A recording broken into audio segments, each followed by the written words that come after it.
We're going to talk about that more at the end, but I wanted in the chronology to begin with the beginning, and I wanted to know about your very beginnings, how you came to literature, or how literature came to you, if there was a kind of a sudden epiphany, or... I think literature came to me as a matter of self-defense, because I was attending school, what we call colonial schools now, where I was considered difficult because I was always asking questions, and so my early experience with the authority and not engaging in some kind of physical confrontation with a teacher, but I wrote an essay which critiqued the school. Yeah. They wanted to put me in the criminal justice system. I mean, it's sort of like get me out of school. And so it was a defense mechanism. Yes, to write... absolutely. Yeah.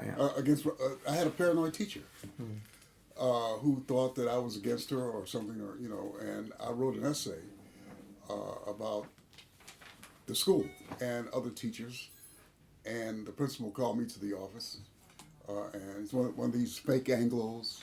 You have American professors using terms like my dear fellow, and they're very British.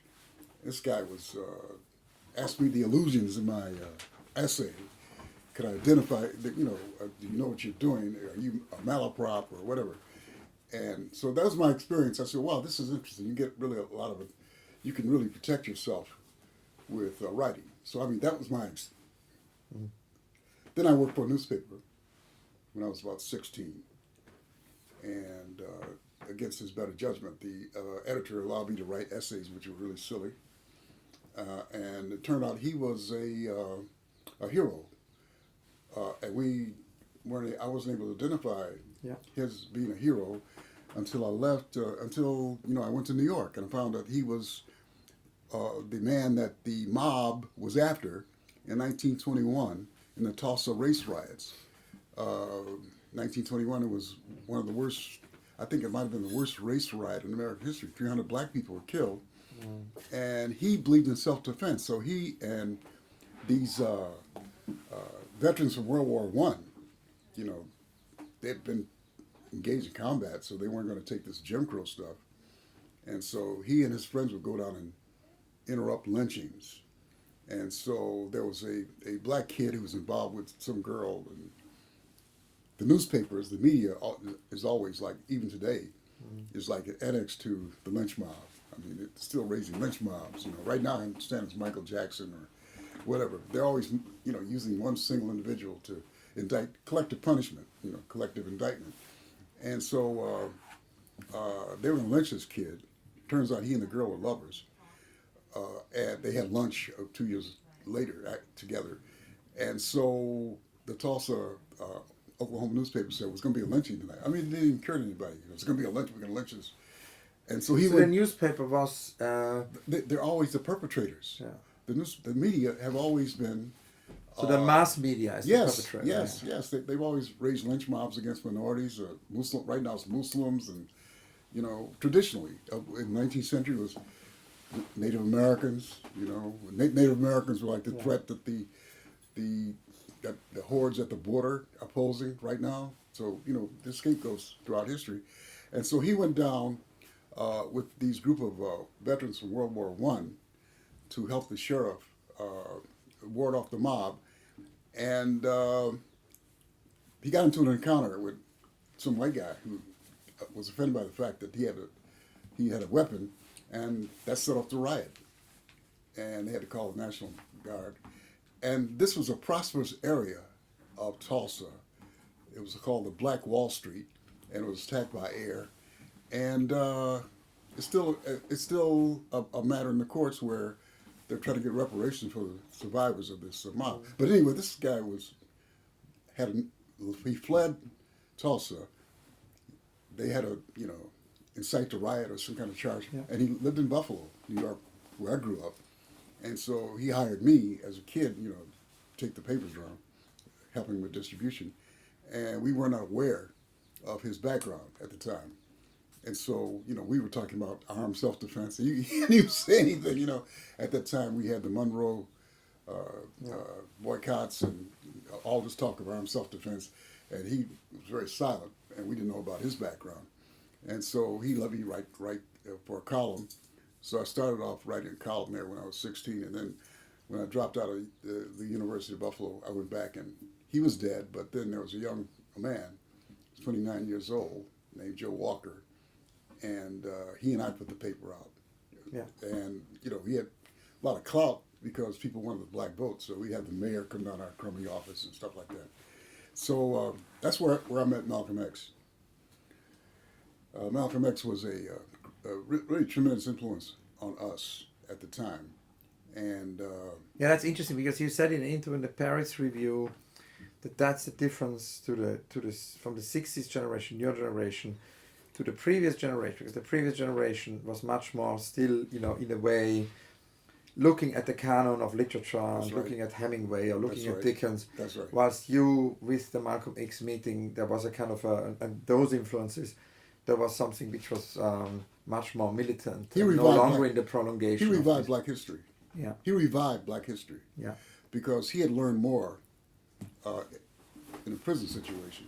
Yeah. Let loose a brilliant guy. I think he was a genius. He's one of the two brightest persons I've met in my life. Who are the other ones? The other was an obscure professor named Fred Clifton.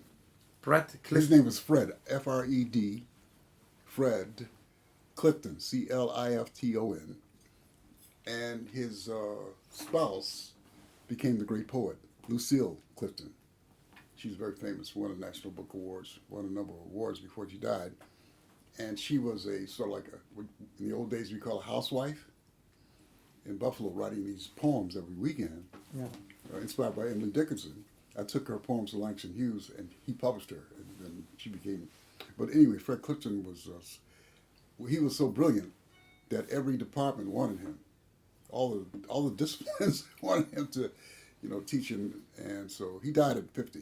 And what did you learn from Malcolm X, and how was this meeting? Malcolm X, we had been indoctrinated by colonial education, and and it takes like a lifetime to overcome that. I mean, if you spend, your early years of your education, high school, university. I went to the University of Buffalo where I heard a history professor say there was no such thing as the Underground Railroad. He said it was a myth. When downtown Buffalo, which was the last stop before Canada, that's where the slaves would hide before they were transported by ferry to Canada. There were shelves where the slaves hid. It was a historic church right in your own city. But after you've been indoctrinated with this, you have to really unlearn it. And so Malcolm X knew a lot about Black history that we didn't know anything about. So my first encounter with him, I guess I still do this. I'm a sass person. So my first encounter with him was on a radio show that we had called Buffalo Community Forum. And he walks into the room, and the host says, we're going to discuss Black history. And I said, well, Mr. X would say that Black history is pretty much distorted. He shot back, no, it's cotton patch history. In other words, he was telling me that the history I knew was all about blacks being subservient. And it was only like a few years ago that I learned that, maybe within a decade, that I learned that there were 1,000 slave revolts, for example. On the way over from Africa, there were revolts, especially among the Muslims. In fact, the Muslims were so terrified that the viceroy in Brazil said, don't bring any more over here. Because they were so we only get one from Hollywood. We get Amistad, which is bad. It's a bad movie. So we didn't know anything about Black history. And ironically, I don't know if I wrote in one essay that came out, that Bobby Seale of the Black Panthers said that Black studies begins with the murder of Malcolm X. When Malcolm X was murdered, Bobby Seale went to the University of California Library. $37 begins ethnic studies internationally. He had $37 he spent on the library card at the Cal Library, University of California Berkeley Library. Drew up a list of a possible course in Black history. Took it to the president of Merritt College. Downtown is in Oakland. And the president ridiculed it. But then the white students threatened to close the school if Black Studies were not inaugurated, and that's how Black Studies comes over. He makes a connection to Malcolm X because Malcolm X sort of like restored a sense of history, where in our education, and this is still the goal, and there's a lot of resistance, which explains the Trump ascendancy. The goal is still assimilation. But when they talk about assimilation, in my day, it was like blending into something called the Anglo mainstream. And this is a requirement of not only blacks, but Irish, Italians. All of us had to blend into something called the Anglo mainstream. And then Robert Lee, who's a professor here, came to America, said that the Anglos were only one tribe. I mean, they're really underestimating they were treating Britain as sort of like a monolith. But you said also that in that interview, in the great interview, by the way, in the Paris Review, that it was kind of a revolt against the colonial masters, and that in a way, you know, some black writers went then into African studies or into Arabic studies, and that you went into folklore. So I was interested in that. And well, first I went to Egypt civilization, which you'll find a lot of that history, well, as much as I knew, in mumbo jumbo. Yeah. And also, well, that was sort of like an Egyptian period. I had a chance to go to Egypt, what was that? 2000. In the year 2000, and I found that all the people who were beheaded resembled me. So I said, I would not have made it in ancient Egyptian civilization, fascist, But then I began to study. So both of you went in 2000 to Egypt. Yeah, we went to Luxor, other places, to Cairo, and so.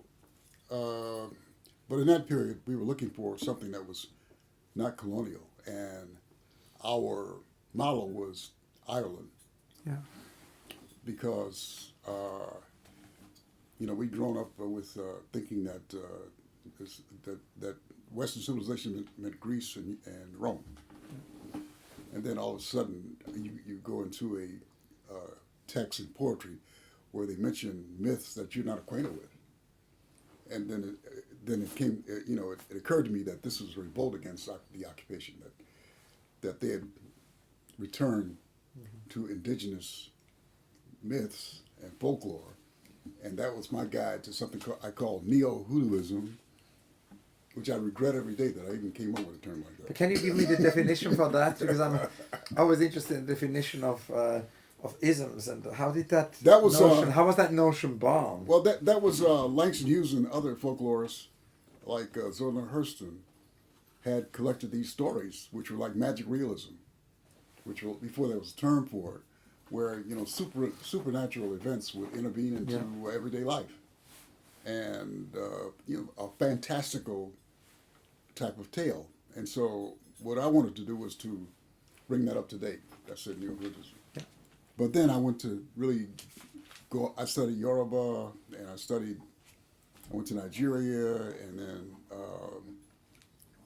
it occurred to me that the problem with our experience in education was that nobody told us that the African religion had survived the slave trade. That there was no, I think under the Catholics in Cuba and Puerto Rico and other places, Brazil, there's more of a tolerance for polytheism, And so, because they have a pantheon of saints, these so-called polytheistic religions were able to blend in with Catholicism and hide their so-called pagan entities behind these saints. For example, St. Patrick, because he's associated with serpents, in the African counterpart, he becomes Damballa, who's a serpent, python. But you got hundreds of these things. And I talked about Jess Grew. Nobody knows what factors lead to their all of a sudden appearing. Like rock and roll would be considered a LOA or Orisha, are these things that just seem to spring up. But there's a tradition, and now you have African festivals celebrated in not only in Brazil and Nigeria, but in Atlanta, Georgia. So this is what I finally decided was that we weren't informed that African religion survived the slave trade, and we also weren't aware that that the so-called, I'll call them fake colonial powers. This overseas settler population, which longs has a romance for the homeland. That they had ridiculed the religions of others, so they came up with something called voodoo, which is this Hollywood stuff with the dolls and stuff. And it turns out in my new novel, did I bring that Conjugating Hindi? In my new novel, I left it. Okay. You have a copy here of the new novel? Do I have it in the hotel? I'll send you a copy. Yeah. But what's the new novel called? It's called Conjugating Hindi. Yeah. And I studied Hindi for a long. I had a breakthrough when I studied Japanese and wrote Japanese by Spring, a novel, and that's being studied in China, and the government's paying for the study of that novel, and it's like a what you call a national project.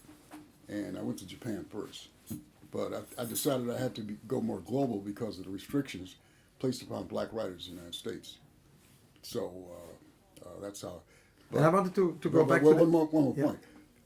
It turns out that this doll thing, sticking pins in dolls, is Irish. That the Irish followed Saint Bridget, who was formerly a transformed from a so-called pagan goddess into a saint, Saint Bridget. Yeah. And the Irish came to New Orleans, and that's where this stuff about dolls and things come from. So Irish like Joyce, because you were inspired by Joyce. But what is interesting also is that I read that you were inspired by Nathaniel West in terms of the collage thing. And I was wondering, I mean, we live in a collage time, and the digital age has even furthered that collage logic, Photoshop, etc., etc. Well, that's the arts that we all... That cover was designed by Ishmael. Yeah, I designed it. It's an amazing cover. I designed the cover. But can you talk a little bit about that collage principle in the work? Well, the idea of the collage. Those are the artists I knew in New York.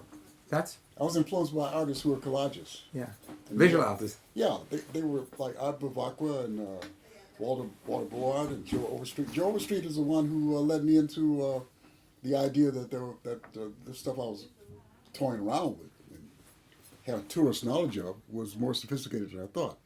Joe Overstreet and his famous Hoodoo Mandalas. It's a Nation. If you go to Nation magazine and keyword his name, Joe Overstreet, Oberst. Ober. Oberstreet, Joe Overstreet. Yeah. Maybe I can get that. He did a thing called Hoodoo Mandela. Yeah. And he had these geometric shapes on his painting. I said, "What are those?" He said, "They're Berbers." And these geometric shapes, I learned later, were like landing strips for the Loas who possess the host. So yeah. Each Loa, and I draw some in my new novel, has a what do you call a sort of like a geometric shape or visual representation. And I said, well, wow, this is not this tourist stuff I'm reading about in New Orleans is more sophisticated than that. But those are the people I was hanging out with. We all were. Carl and I we were into multimedia stuff in the 60s. But that's how we met. Because she was a choreographer, she danced. She worked with Robert Wilson and all those people. Yeah. And that was the 1960s. When you say that was 1960s? Aldo Tambolini. Oh yeah, we know Aldo, yeah. You know Aldo. Yeah, Aldo's an old friend. I wrote the introduction to his new book of poetry. We did a thing called Black, a multimedia thing. But the multimedia, and I met Brian. So kind of Billy Kluver also experiments in art and technology, all of that I met Brian Geisen. Oh wow. Who, was Gertrude Stein's secretary, and he was really into this multimedia stuff before most people were into it. But when he wrote a novel, it was a conventional novel. I mean, he introduced Burroughs to the cut up, jumping around like a newspaper. Before, I was introduced to that theory. That's where your mind works. It's hypertextual. And can you tell me about because Grace Wales Bonner for the exhibition here at the Serpentine has been extremely inspired, as we all have, by Mambo Jumbo, and the book has become, the key really to her new collection. It's a toolbox, and it's a toolbox for many artists and many novelists. So it's interesting. It's not only in my world, which is the world of art, that it has a big role, but it also has influenced many different, writers of all generations, musicians. So I wanted to ask you about there's a white rock. You can look this up. There's a white rock group that's been in business for a long time called Just Group. Yeah.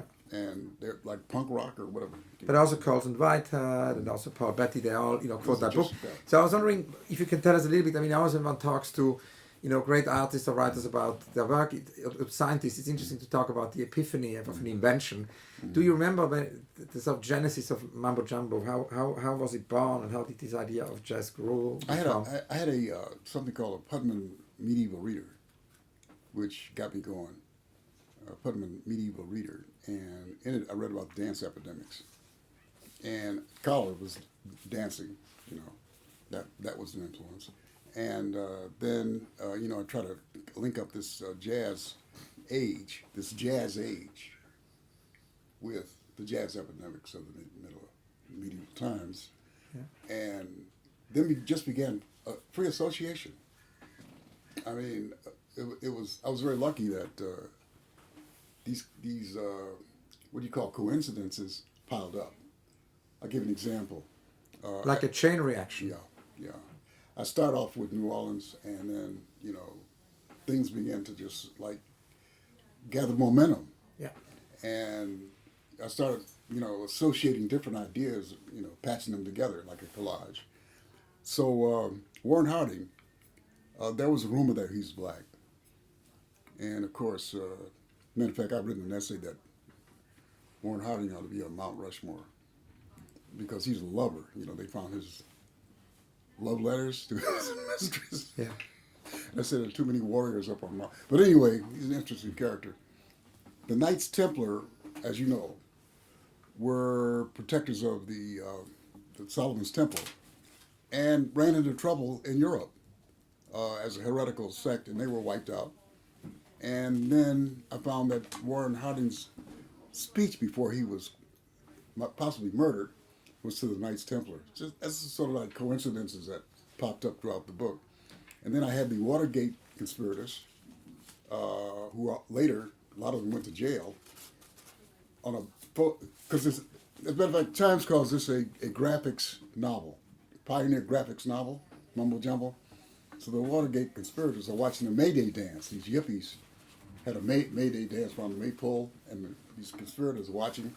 So I didn't understand it. So yeah. It's considered to be a graphic novel, or the graphic novels were an inspiration? I don't see the link to the graphic It's considered, they say it's a graphics novel, but I didn't have that in mind. That's it, so it just happened. I was trying to do a subtext, or what do you call it, a parallel text with the photos. And the photos have changed because we lost some of them. So the photos can't change. And the title, how did you find the title? Because it comes from Mandingo and... Because the idea of the magician. The idea of that was mumbo jumbo in the United States means nonsense. Mumbo jumbo. So mumbo jumbo, hocus pocus, so like a lot of nonsense, right?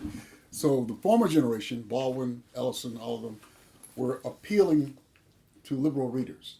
And, Baldwin, on his part, was promising to redeem liberals and blacks. Because he grew up in the church, he's a minister, and his whole thing was redemption. His first novel was all about redemption. Mm-hmm. And that's how he's remembered in the United States. I mean, this resurgence of Baldwin is that he preached love and redemption, but then he fell out with that. And then he was cast aside by his sponsors. When he wrote, I taught this book, Tell Me How Long the Train's Been Gone, is when he rises up against his sponsors. He's considered ungrateful. They cast him out. They don't talk about that period. They talk about the period where he's the fire next time, okay? So he's preaching redemption. Ellison is writing for awards, so he writes this Invisible Man, which is also his House Un-American Activities testimony, that novel, because Langston Hughes and the others had to go up before this red-baiting Republican House Un-American Activities Committee and renounce their works. Langston Hughes had to renounce his former work. We published one of his poems, great radical poem. The Communist Party sponsored black talent. That's where Richard Wright and others went, Langston Hughes. So Ellison ends with a patriotic, the last section is an anti-Stalinist patriotic affirmation, which is where the former radicals went. They paid their mortgages. They saw Bellaville became, it's like neocon. It's like a neocon novel. Our generation said, I don't care if you read me or not. Mumbo jumbo, nonsense. It's like Miles Davis turning his back on his audience. We don't care if you read us, and you can dismiss this book as nonsense, mumbo jumbo. So that was the idea of the title, but also the idea of the virus. I wanted to ask you because my friend, the late Felix Gonzalez Torres, he always said that art kind of should function like a virus, to be the infiltrator, to be the spy. He said. And can you talk a little bit about that whole Jazz Grow idea of a virus of freedom? Black culture is a virus because it challenges the American death cult. And I mean, that was extreme. But if you read the Pilgrims, and I'm reading them, England was too cosmopolitan for them. They went to Amsterdam. Too much. The young Puritans are leaving the religion because they're having fun, and so they come to our country. And we haven't overcome that legacy. I mean, if you read their literature, Native Americans are beasts. They're no different from animals. We still got that. They called President Obama a gorilla. You recall it? So here we are. There's nothing here. Nobody inhabits this. George Washington said there was no difference between an Indian, Native American, and a horse or a wolf. So that's a mentality that we begin with. And in the Puritan religion, it ends in death. It ends in an apocalypse. And, you get this rapture thing where a few people are sent, it's crazy. As a matter of fact, I have a lot of time on writing my new novel, which is a sequel to The Terrible Twos, Terrible Threes, Terrible Fours, where, there's a big shootout at a fundamentalist religion event, with guns and everything, because one faction believes that Jesus will arrive in Jerusalem, and the other faction believes that Jesus will arrive in America. So I've had a lot of fun with this. It's easy. That's a scene from the new novel. Yeah. But that's interesting because, of course, already in Mumbo Jumbo, you use a polytheism to kind of go beyond the status quo. And also, I was very close friends with Edouard Glissant. Did you know Glissant? No. Yeah, so he was my kind of mentor during my Paris years. And he always talked about, the importance of multilingualism and polytheism, and you are a key protagonist of both, because polytheism is Mumbo Jumbo, but also you wrote in many languages. It's a multilingualism. Well, the Greeks had that. I mean, I see the Odyssey as a religious book that should rank with the Quran and the Bible, the Greek religion, and Greek religion was accommodating that way. As a matter of fact, even though Constantine had converted to Christianity, I found in some book that he still had Apollo on the side. So I think the Christian church, sort of like, I got a book now about how, what's the name of that book? Anyway, I just got it in the mail, about how the Christians went around destroying Greek art. I mean, they just have that thing in them, they told us in school, when you look at a Greek sculpture, it's got an arm, it's because of the weather. They tried to smashed all this art, just tons of it. And we in my Mumbo Jumbo, some considered anti-white for some reason. They haven't read it. But Julian, the apostate emperor, gets some good lines in Mumbo Jumbo because he tried to restore the Greek religion when the empire was going Christian. So, I mean, there's a parallel between polytheism and possession in African religion, and possession and polytheism in Greek religion.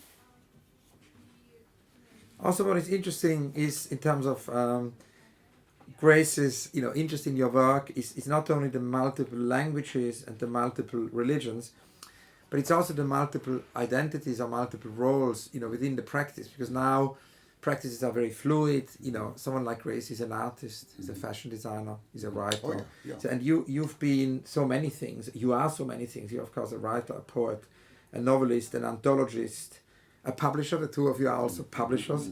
You're also often called an institution builder. So I wanted to ask you to tell me a little bit about that, about these many identities, about these many roles. Oh, we live in Oakland, so there's not much to do. Is that it? No, I live in New York. I mean, it's distracting. Yeah. I mean, you know, you can go to a book party every night in New York. But It's also your thing about not wanting one person to be. tokenism, yeah, tokenism is a real problem. No, we are challenging the monopoly that the intellectual elite in New York have had over black writing or black culture for 100 years. We would say Claude McKay, for example, 1920s, was one of their tokens. And what we can't convince people because of their power is that, for example, Baldwin or somebody like that, tokenism suppresses variety.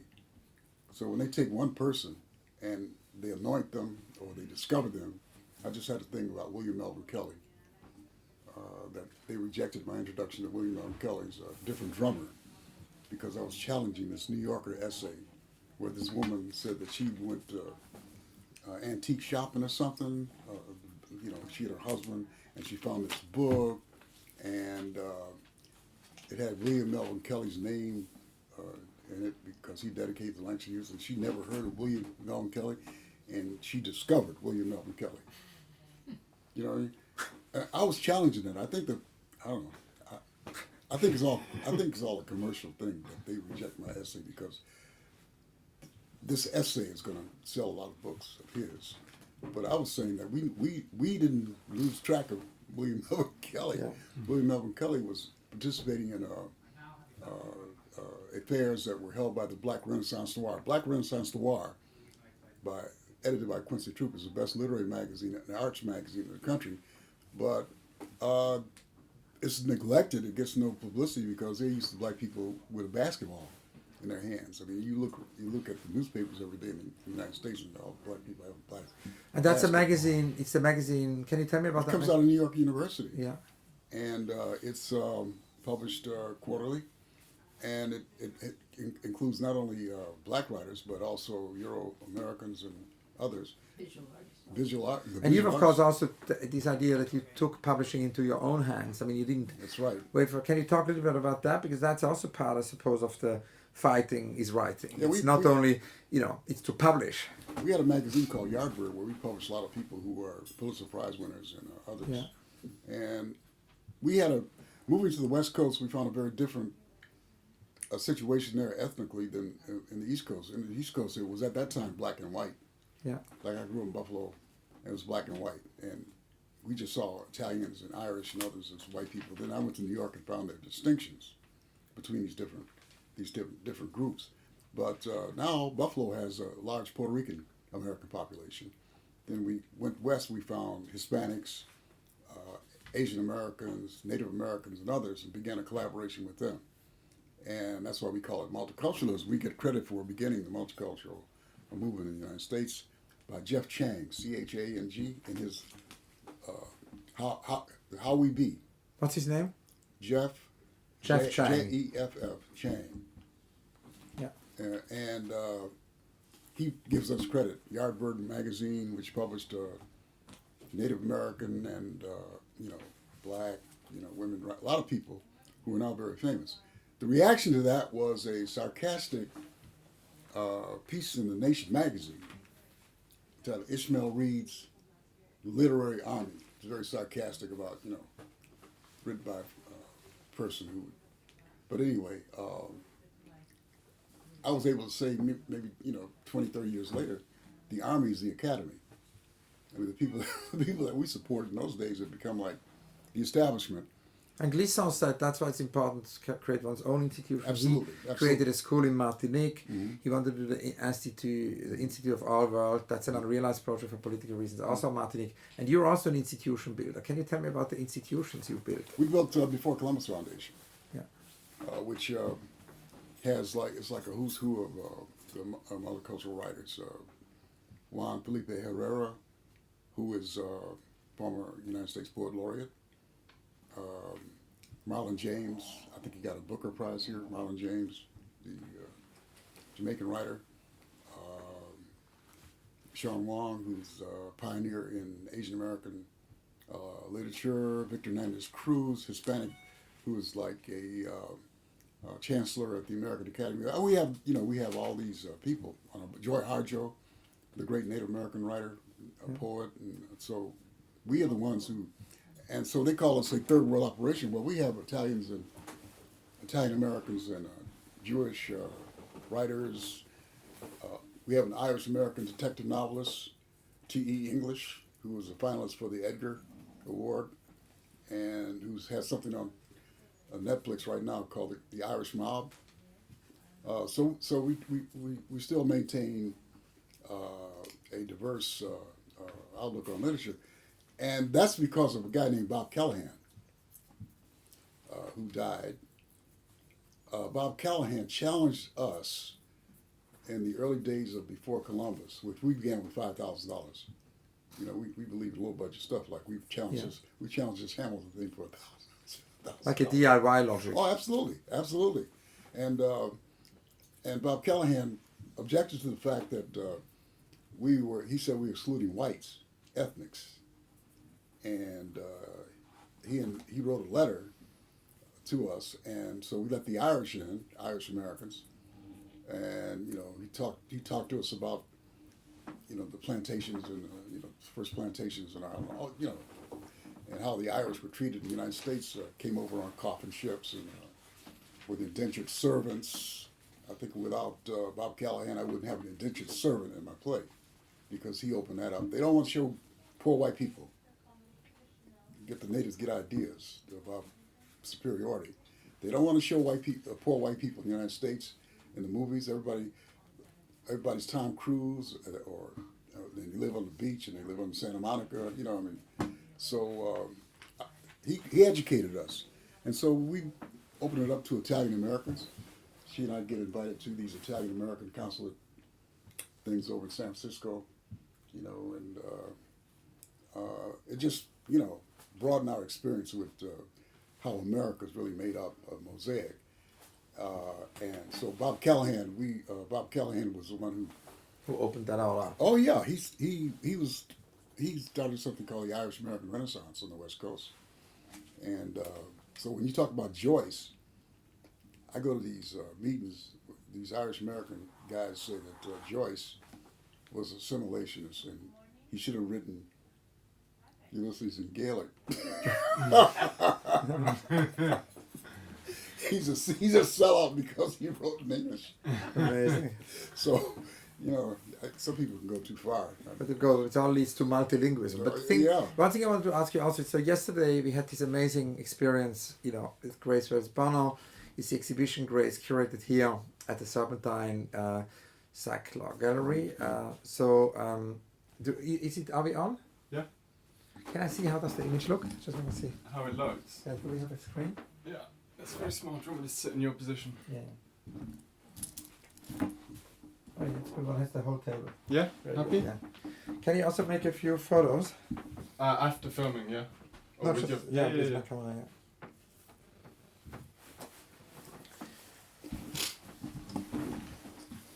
So we have the exhibition of Grace Wells Bonner here.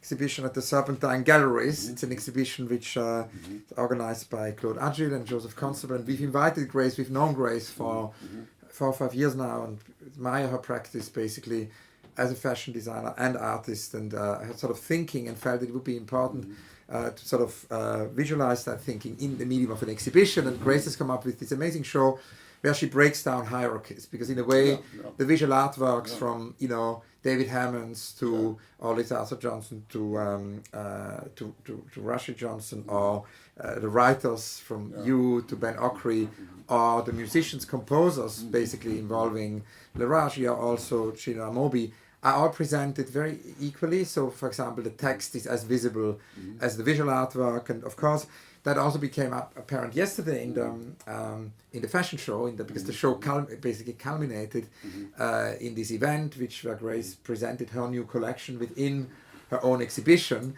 and I think it's probably the first ever fashion show which happened where literature was at the center, because it was really about you and Ben Okri.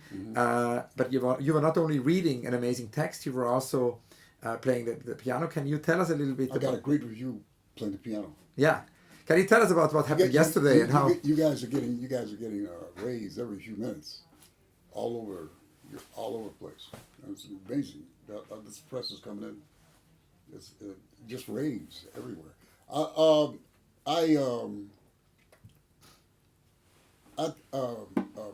Playing jazz on the piano is another way of telling a story. So you have to, in my situation in the United States, where I'm really challenging the canon and trying to create a new canon, which we've done, you have to use every method available to you to get your message across. I even do cartoons, and my last two books, I don't use the graphics. I use sparingly photographs. I do my own original cartoons, because these modernist critics who really belabor their characters with Freudian analysis, because Freud was popular in the 50s. You see Bellow and all of them using Freudianism. As a matter of fact, Ellison has a chapter about the ego, superego. All these things are not verifiable. Anyway, they say, I'm not creating well-rounded characters, and I'm really more like a cartoonist. So I wrote a novel, my O.J. novel, which is the most controversial novel. They hate that novel. The O.J. Simpson trial background. I decided to make the protagonist a cartoonist. So there's a regular practice for you to make cartoons. Yeah. So I have to see this. Yeah. Well, that novel was killed in the United States. There was a hatchet job coming from the African American Studies Department at Harvard. I was able to, like forensics, trace it down. So it was killed. But I got great reviews in China because of this global outreach. Japanese by Spring leads me to have a book, and they sent scholars over, one for a year. They're doing all my book, some of my books over. PhD to get me a PhD in other. So we've been in China twice as a result of that. We got a great review that came from China. So you don't need to please. Jumbo's coming out now in China. You don't need to please that faction where it used to be just black writers, but Hispanics, Native Americans, all of them have to go through this test in order to be accepted by the establishment. I said, these people are never going to establish me. As a matter of fact, even in this show, this, what's her name, Shama, one of the reviews by a woman I had difficulty with. She really tried to minimize my role in the show. Chloe Shama or somebody in the Vogue magazine review, she censored a letter I wrote, so it's very difficult to get by these people.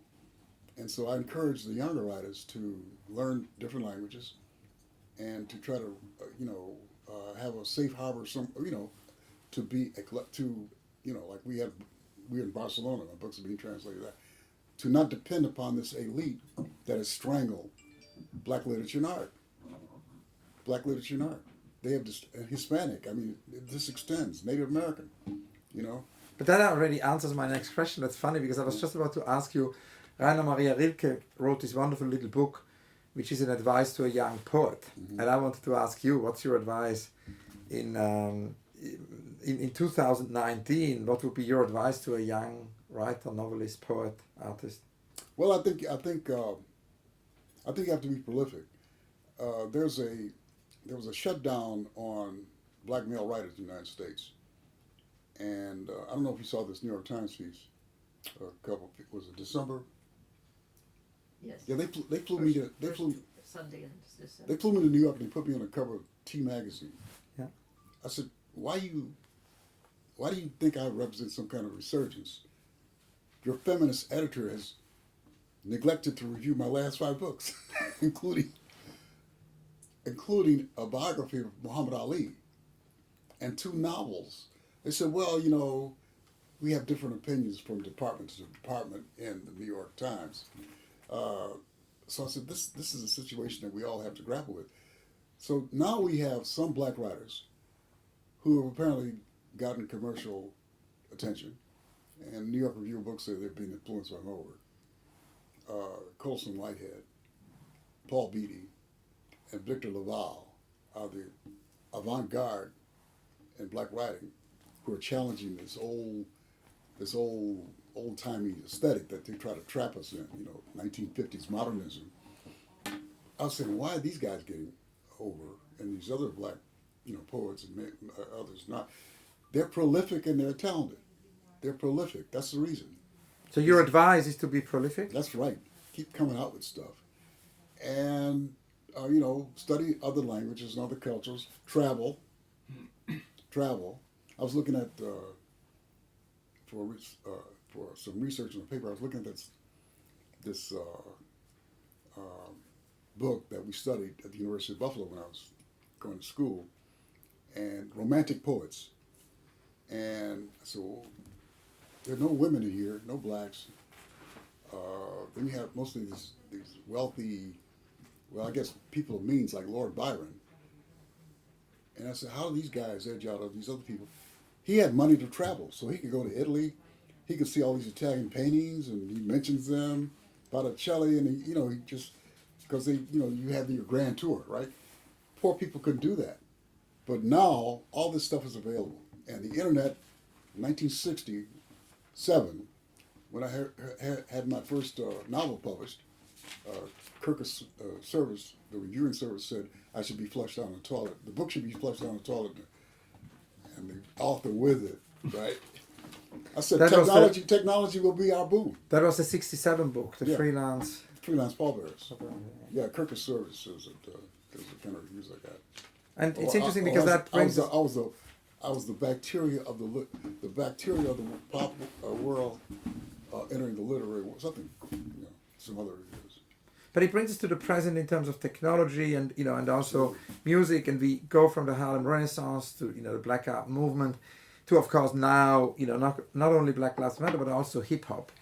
And I was very curious because all of this is connected to you, and I was kind of wondering, because I saw the other day a mention, Tupac mentions you, your kind of connection to hip hop, or hip hop's connection to you as a matter of fact. No, we all began that in the I think 1960s we were doing hip hop stuff. What they've done is they added a rhythm section. They've added a rhythm section. That's the difference. But then I studied Yoruba literature, and you could say this. This is probably an African retention. The idea of rhyming, the boasting, the posturing. Some of the elements of. And then you have the gangster underworld writing of the turn of the century. 1900s, coming from the underworld, rhyme couplets. So what the hip hoppers have done is added a rhythm section, and their stuff is beginning to sound all alike. I shouldn't say that, but there is some originality in hip hop. I listen to it a lot, and I think some of capitalism is using it. I mean, that's interesting. Capitalism is using hip hop to promote their products. Mitsubishi. What do you call it? Mitsubishi? Yeah, they have this hip hopper, doing hip hop. And whom do you like best in music now? What are you listening to? What am I listening to? That's interesting. I listen to piano players. I like Bill Evans right now. Yeah. I'm working on. As a matter of fact, I'm playing his "Turn Out the Stars." I've been working on that for a long time. Playing that, and it's a good exercise if you want to go from mode to mode. But I like the piano players. And we loved listening to you last night. Well, thank you very much. I enjoyed doing that, and if I missed a note, I have her over there. To tell me I messed up. Right? Amazing. I think it's a great conclusion. I have one or two last questions. Sure. One is, I I'm always interested in unrealized projects, stuff which was too big to be realized or utopic. And we know a lot about architects' unrealized projects because they publish it all the time. But we know very little about novelists, poets, unrealized projects. What are your unrealized projects, dreams, utopias? Well, I think everything, my daughter, in Oakland, I'm known as her father. But my daughter, Tennessee, is doing quite well. We both have books coming out from the same company, Dalkey Archives, John O'Brien's company. And she just has a view of things that I find unique. And so, we both have those books out. I have a book of essays coming out, Why No Confederate Statues in Mexico, where I go into the the invasion of Mexico by the United States because the Mexicans objected to their having slaves. That was the basis for that war. And talking about the first resistance. This is not known very much in the United States because people are unhappy or ashamed of that war. Ulysses Grant and Abraham Lincoln objected to it. But I was struck by the fact that the first resistance of Robert E. Lee and those people were from some Mexican school kids. That really got my attention. The Los Ninos, Losninos, who were the boy cadets who stood up to Robert E. Lee when he engineered the attack on a fortress. And they refused to surrender, these kids. And one of them left from this castle, from the wall of this castle, embracing the Mexican flag. And there's statues to these kids all over in Mexico. Were they assassinated? They weren't assassinated. No, they were murdered. So this was, a lot of people do not realize that before the Confederates, because there's been controversy in the United States about the statues of Confederates.